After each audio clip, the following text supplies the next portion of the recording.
MongoDB की जो सबसे बड़ी ताकत है, यानी इसका लचीलापन, वही असल में इसका सबसे बड़ा खतरा भी बन सकता है।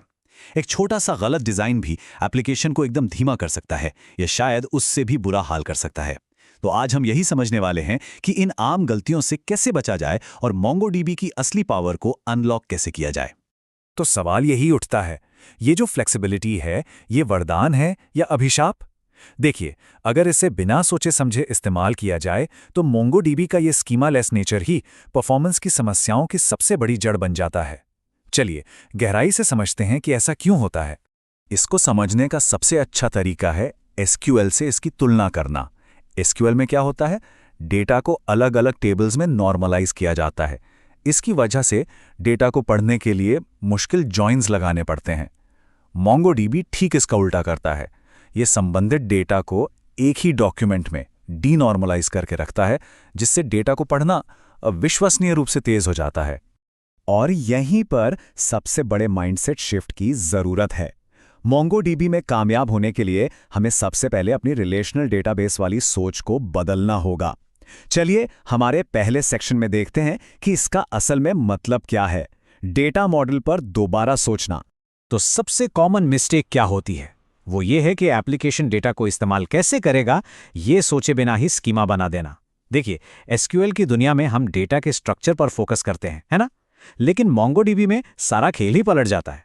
यहां हमें यह सोचना होता है कि डेटा को एक्सेस कैसे किया जाएगा।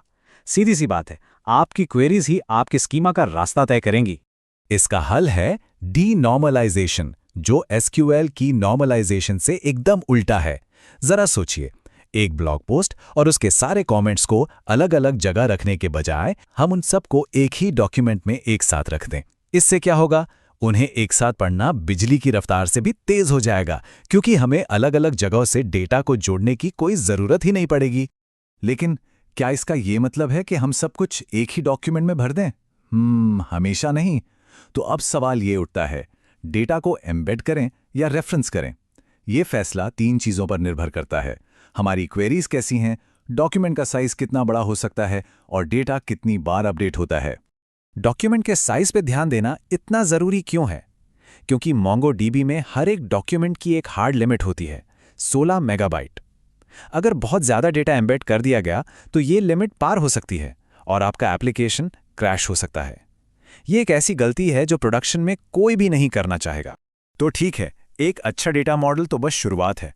अब बात करते हैं उन छिपे हुए परफॉर्मेंस किलर्स की, जो सबसे अच्छे डिज़ाइन को भी घुटनों पर ला सकते हैं। हमारा दूसरा सेक्शन इसी के बारे में है, स्पीड और स्केल के लिए बिल्ड करना।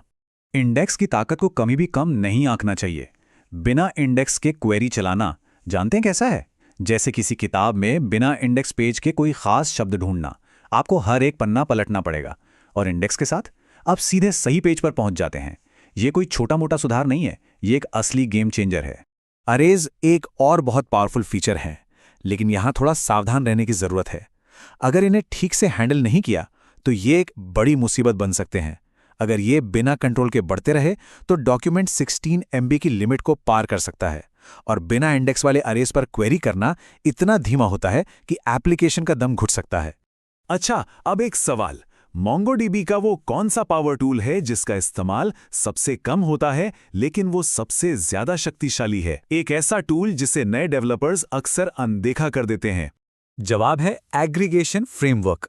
बहुत से डेवलपर्स क्या करते हैं, वो डेटा को पहले अपने एप्लीकेशन में खींचते हैं और फिर वहां उसकी प्रोसेसिंग करते हैं, जिसमें कई सारी क्वेरीज लग जाती हैं। ये तरीका बहुत धीमा और इनएफिशिएंट है। एग्रीगेशन फ्रेमवर्क हमें ये सारा काम सीधे डेटाबेस के अंदर ही करने की ताकत देता है। ये कंप्यूटेशन को डेटा के पास ले जाता है, ना कि डेटा को कंप्यूटेशन के पास, और इससे परफॉर्मेंस जबरदस्त हो जाती है। स्पीड और एक शानदार डिजाइन सब बेकार हैं अगर हमारा डेटा ही भरोसेमंद नहीं है। तो हमारे आखिरी सेक्शन में हम बात करेंगे कि एक ऐसा डेटाबेस कैसे बनाया जाए जो न सिर्फ तेज हो बल्कि भरोसेमंद भी हो। ये एक ऐसा पहलू है जिसे अक्सर तब तक नजरअंदाज किया जाता है जब तक कि बहुत देर ना हो जाए। MongoDB हमें बिना वैलिडेशन के डेटा डालने की पूरी आज़ादी देता है, पर सच कहूं तो ये आज़ादी एक जाल भी बन सकती है। सोचिए, बिना किसी नियम के डेटा कितना इनकंसिस्टेंट हो सकता है, और बाद में मेंटेनेंस, वो तो एक अलग ही सिरदर्द बन जाएगा। तो बेस्ट प्रैक्टिस क्या है? स्कीमा वैलिडेशन को लागू करना। और एक बात गांठ बांध लीजिए, स्कीमा लेस का मतलब बिना स्कीमा के काम करो बिल्कुल नहीं होता। और सबसे आखिर में हमारा safety net, regular backup schedule करना, रीस्टोर प्रोसीजर को टेस्ट करना और हाई अवेलेबिलिटी के लिए रेप्लिका सेट्स को लागू करना। ये कोई ऑप्शन नहीं है, ये किसी भी प्रोडक्शन डेटाबेस के लिए एक जरूरी प्रक्रिया है जिस पर कोई समझौता नहीं हो सकता। तो MongoDB में मास्टरी हासिल करने के लिए इन 3 सिद्धांतों को हमेशा याद रखना है। पहला, डिज़ाइन सिर्फ डेटा के लिए नहीं, अपनी क्वेरीज के हिसाब से करें। दूसरा, परफॉर्मेंस के लिए बहुत सोच समझकर इंडेक्स बनाएं। और तीसरा, अपने डेटा को सख्ती से वैलिडेट और बैकअप करें। और अंत में एक सवाल जिसके बारे में सोचना जरूरी है, क्या हमारा स्कीमा सिर्फ आज के लिए बना है या ये आने वाले कल की ग्रोथ के लिए भी तैयार है? एक बेहतरीन डिजाइन वही होता है जो आज की जरूरतों को पूरा करे और भविष्य में शार्डिंग जैसी चुनौतियों का सामना करने के लिए भी तैयार हो।